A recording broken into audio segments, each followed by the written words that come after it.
This is KGW News at 5. And thank you for being with us. We begin at 5 o'clock with a breaking traffic alert. Northbound lanes of I-5 just reopened in Tigard only moments ago. This is at the lower Boones Ferry exit. A crash there had forced cars to be diverted off the interstate. Firefighters say one person in the crash had to be removed from their vehicle and taken to the hospital. They are expected to survive. Southbound lanes were unaffected. In the pandemic, Eastern Oregon is experiencing a surge in COVID cases. Blue Mountain Community College in Pendleton is in quarantine now for the next 2 weeks, and Umatilla County may hit a record number of cases. Pat Doris reports. Blue Mountain Community College in Pendleton holds about 1,200 students and 250 faculty and staff. Because of COVID-19, they are now all working and learning from home. An employee tested positive for COVID Tuesday. This employee had been in a number of different buildings, interacted with a number of different folks, and as we did the tracing back out, the contact tracing out, we quickly discovered that there could be a possibility of a number of folks that had some limited exposure to this person. Blue Mountain Community College has several campuses in Oregon. The quarantine only affects the Pendleton operation. It comes at a time when Umatilla County is awash in COVID virus, with cases nearing record highs 2 weeks after the huge rodeo and gathering of the Pendleton Roundup. School President Mark Browning and his wife were at the Roundup. My wife and I both chose to wear masks, and especially during the first couple of days when we were at Happy Canyon at the bull riding, I felt like people were very respectful. There wasn't a lot of mask wearing, that's for sure. That's what I've heard, like maybe 10%. Yeah. Umatilla County's public health officer, Dr. John Hitzman, was there too as a volunteer in the medical tent. The mask usage probably fluctuated between, maybe 10 to 20%. It wasn't zero. There were quite a few people, but certainly nowhere near a majority. The roundup ran from September 15th through the 18th. Dr. Hitzman said the week after, the county COVID case number hit 313. The following week, it jumped to 505 cases. This week, it's still growing. But Tuesday, the county had 167 cases, more than any other county in Oregon for that one day. Dr. Hitzman said at least 100 COVID cases have been tied to the roundup. Obviously, the public health director and myself had numerous meetings with the Roundup and Happy Canyon Executive Committee.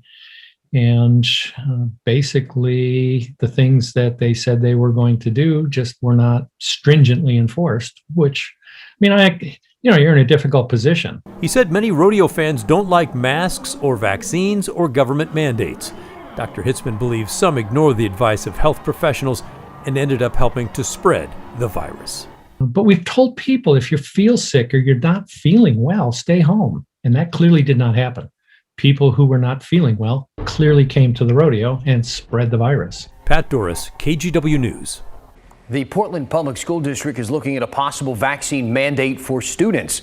Last night, the school board heard from public health officials, a pediatrician, and an emergency room doctor, all of whom supported getting more kids vaccinated.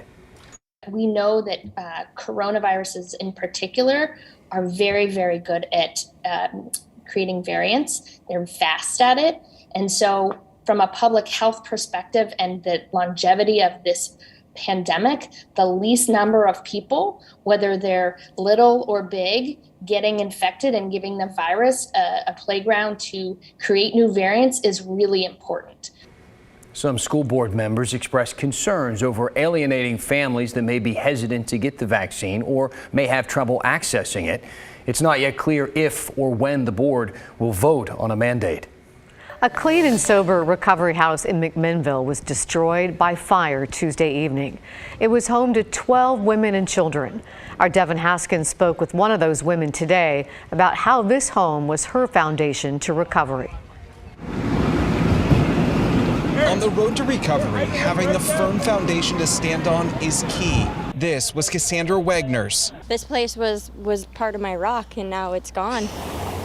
She says she and her 3 kids lived here for the last 6 months and said this home offered them stability, a safe place for me and my kids to live and be off of the streets. Without this house, we don't really know what we're gonna do. The stable, safe place was destroyed Tuesday evening when the house caught fire. McMinnville Fire says one person was home when the fire started and they were able to get out uninjured. The fire displaced 12 women recovering from addiction and 5 children. The home has been a clean and sober living house for the last 15 years in this Linfield neighborhood, housing women and children. It's part of the International Oxford Houses Clean and Sober community. And this is a rebuilding and transition period for them. So while they have been rebuilding their lives, rebuilding, everything from the ground up, they're now having to start back over after losing everything again. Oxford Houses from around the state have donated money to help the women out, and it's also the only Oxford house in Yamhill County that houses women and children. If this house was located in a county that had more women's houses, we would be able to kind of place them in other houses in the interim until we were able to establish a new house for them. Wagner says it's hard to see almost everything you owned destroyed. I have been going through waves of shock. Last night I was emotionless, and this morning I just wanted to cry, and now seeing it, it's just like, it's heartbreaking. For now, the 7 women and 5 children displaced by the fire are put up in a hotel. They say they'll be there for at least the next week or two until they can hopefully find a more permanent solution as they continue their recovery. In McMinnville, I'm Devin Haskins, KGW News. Portland police arrested a man they say is behind 3 random assaults this month. 43-year-old Dana Willis now faces charges for attempted murder and assault. All 3 attacks happened in the area of MLK and Northeast Killingsworth. The first was on September 9th. Police say Willis asked a stranger some questions and then stabbed him and ran off. 2 more assaults then happened on September 25th, again involving strangers. In one case, the victim was punched. In the other, they were stabbed. Police say they arrested Willis on Monday. Today, Portland City Council voted to renew its security and sanitation contract with downtown Portland Clean and Safe for 5 years. It deals with cleaning graffiti, trash, and in the city. However, some criticize the program for using armed security guards who they say harass homeless people. The Portland Business Alliance, which oversees Clean and Safe, has promised to add trained mental health outreach workers. The Newburgh School Board has passed a ban on what they call political displays. It started as a ban on LGBTQ pride and Black Lives Matter flags, but the board voted last night to broaden it. It now covers anything they consider to be political, quasi-political, or controversial. The ban is geared at school staff in school buildings. The school board's conservative majority said Pride and Black Lives Matter are political messages that are distracting kids from learning. We talked to students about their thoughts on the ban. The American flag, it brings pride and happiness to us Americans. Just as much as that flag would bring joy to me, It means differently to everybody. It's symbolized something different for every Black person. Me personally, it just makes, when I see it, it's just meaning that they care. The new policy does not cover the American flag or Oregon's flag. If a staff member violates this ban, it's supposed to be reported to the superintendent, but he has said that he won't enforce it because he's been advised that it illegally curbs free speech. Both the Newburgh Teachers Union and the ACLU plan to sue. We have a warning on the Oregon coast tonight. State health officials say you should avoid contact with the water at Cannon Beach and Tolovana State Park. There's an advisory due to unsafe levels of fecal bacteria. This is a live look now from Cannon Beach. The advisory also covers creeks, pools of water on the beach, and water runoff flowing into the ocean. Walking on the beach is still fine. Health officials didn't give a specific source for the bacteria, but say it could be from a variety of things such as stormwater runoff, sewer overflows, or animal waste. So it is the end of the road for single-use plastic bags in Washington. At least that's the hope, with a ban starting on Friday. Tim Gordon has the details. It's a plastic bag ban that was supposed to start in July, pushed back by the pandemic and supply chain problems. But now state law is set to take effect, ending those thin single-use plastic bags at the checkout counter. They create a huge waste problem, often a big litter problem.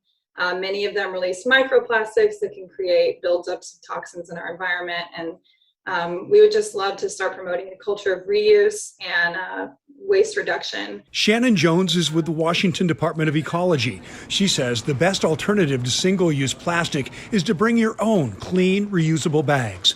But if not, stores will provide paper bags or thick, reusable plastic ones at 8 cents a piece. You know, a little bit smaller carbon footprint is always very nice to have.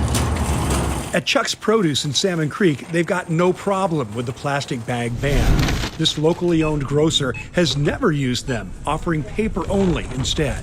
We're all about being a little bit more natural, and the bags have always just been around forever. The customers just absolutely love them. We have the nicer ones with the handles on them, so it makes it easier for the customers to haul stuff out. Shopper Merity Potter is good with that. She's not a fan of plastics. And even when it disintegrates, it's still there.